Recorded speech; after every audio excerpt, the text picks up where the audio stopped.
اور افسوس تو یہ ہے کہ 56-57 اسلامی ملکوں کے حکمران بے حس ہو گئے، انہیں کچھ دکھائی نہیں دے رہا۔ انسانیت لٹ رہی ہے، انسانیت کا جنازہ اٹھ رہا ہے۔ یہ معصوم پرندے، یہ ننھی کلیاں، یہ حافظ قرآن بچے، یہ طلبہ، یہ اللہ کے مہمان ہیں۔ صحیح حدیث میں آتا ہے کہ طالب علم کے پاؤں تلے اللہ کے نوری فرشتے پر بچھاتے ہیں، جن پر رحمتیں اترتی ہیں، جن کے نیچے فرشتے بھی پر بچھا رہے ہیں۔ تم نے ان پہ بم گرائے۔ ثناخان تقدیس مغرب اب کہاں ہیں؟ انسانی حقوق کی بات کرنے والے اب کہاں ہیں؟ کیا یہ خون رائے گاں چلا جائے گا؟ کبھی رائے گاں نہیں جائے گا، یہ خون کبھی بھی رائے گاں نہیں جائے گا۔ خون جب بہتا ہے تو جم جاتا ہے اور پھر اپنے اثرات چھوڑتا ہے۔ تو اسی خون شہیداں سے چراغاں ہوگا اور اسی سے اس امت میں بہار آئے گی۔ تو یہ خوش نصیب بچے جو سند فراغت پا کے اپنے گھروں کو جا رہے تھے، ان کی بیوہ مائیں ان کا انتظار کر رہی تھی اور بیٹے جنت سدھار گئے۔ مائیں منتظر رہیں۔ کتنے خوش نصیب لمحے ہیں، ہم بھی اس مرحلے سے گزرے۔ میں کہتا ہوں جو حافظ قرآن ہوتا ہے یا عالم دین بنتا ہے، اس کے لیے اس کی شادی پر اتنی خوشی اسے نہیں ہوتی جتنی دستار فضیلت پہ ہوتی ہے۔ جب سر پر عزت کی دستار سجتی ہے، فرشتے بھی بلائیں لے رہے ہوتے ہیں، حوریں بھی بلائیں لے رہی ہوتی ہیں۔ بد نصیبوں تم نے کہاں تیر مارا، دل گائل کر دیا۔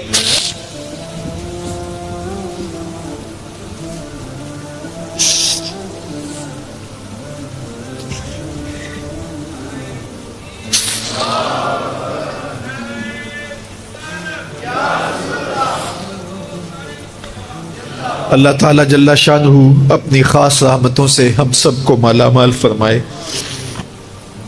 اور اس امت کو کھویا ہوا وقار عطا کر دے۔ اللہ اس امت کو عمر فاروق کا سایہ ہی عطا کر دے۔ اللہ اس امت کو اتحاد دے، اس کو اتفاق اور یگانگت کا نور دے۔ جب یہ امت متحد ہو جائے گی تو پھر کوئی میلی آنکھ سے بھی نہیں دیکھ سکے گا۔ لیکن ہمارے افتراق نے، ہمارے انشقاق نے، ہماری باہمی لڑائیاں نے، ہماری جغرافیائی تقسیم نے، ہماری فرقہ وارانہ لڑائیوں نے دشمن کو دلیر کر دیا ہوا ہے۔ آج حکمران صرف اپنے سطحی مفاد کے لیے، صرف سطحی مفاد کے لیے امت کا بہتا ہوا خون گوارا کر رہے ہیں۔ عوام بے حس ہو گئی ہے۔ علماء ایک دوسرے کے جبے پھاڑ رہے ہیں، ایک دوسرے کی دستانیں اتار رہے ہیں، ممبر و محراب سے نفرت کے سبق دیے جا رہے ہیں۔ کتنا نازک دور تھا اس امت پر، اور ہم کیا کر رہے ہیں اور کیا کرنے جا رہے ہیں؟ ہماری سوچ، ہماری اپروچ کیا ہے؟ ہم اپنے انداز زندگی اور طرز معاشرت کو دیکھیں، ہم کہاں کھڑے ہیں؟ قوم کا ایک حصہ مغرب زدہ ہو گیا ہے، مغرب کی نکالی فخر محسوس کرتا ہے، اور حکمران دولت کے پجاری ہے۔ اتنی دولت ان پوری دنیا کے حکمرانوں نے لوٹ لی ہے، لوگوں کے وسائل نچوڑ لیے ہیں، ان گدوں نے نوچ لیا پوری امت کو، لیکن اس کے باوجود ان کے پیٹ ہی نہیں بھر رہے۔ ہمارے تعلیمی ادارے کلرک پیدا کر رہے ہیں۔ تعلیم صرف روزی کمانے کے لیے، روٹی کمانے کے لیے ہے، انسانیت کی تعمیر کے لیے نہیں رہ گئی۔ کس کس کا دکھڑا کہیں، بمبا کجا کجا نہ ہم کہ ہماں داغ داغ است۔ کسی نے کہا تھا کہاں کہاں روئی رکھوں، جگہ جگہ سے تو خون بہ رہا ہے۔ کوئی ایک شعبے میں بگاڑ ہو تو دور کیا جا سکتا ہے، امت سازی نہیں ہوئی، امت کا تو تصور ہی رخصت ہو گیا۔ ہم امت کی بات کرتے ہیں، بعض لوگ ہمارے دین میں شک کرنے لگ جاتے ہیں، آپ امت کی بات کیوں کرتے ہیں؟ اللہ اس امت کو کھویا ہوا وقار دے، ہر شخص اپنے اپنے منصب کو سمجھے اور امت کو جوڑنے کی کوشش کرے، توڑنے کی کوشش نہ کرے۔ اور میرے مالک وہ دن دور نہ رہیں، اب جلد کر امام مہدی کو اس دنیا پر بھیج دے، حضرت عیسیٰ کا نزول کر دے۔ وقت کے دجال تیرے رسول کی امت کے گلے کاٹ رہے ہیں، اے اللہ حضرت امام مہدی کے عساکر کو بھیج دے، حضرت عیسیٰ کے عساکر کو بھیج دے، میں تو اس انتظار میں بیٹھا ہوں، اور وہی اس امت کی بگڑی بنائیں گے اور اس کشتی کو ساحل مراد پہ لگائیں گے، ورنہ یہاں کاروبار کرنے والے ان مقدس ناموں پہ بھی کاروبار کرتے ہیں، اور امت کا تصور اور امت کا جو اجتماعیت ہے وہ بھی دھندلی ہو کر رہ گئی۔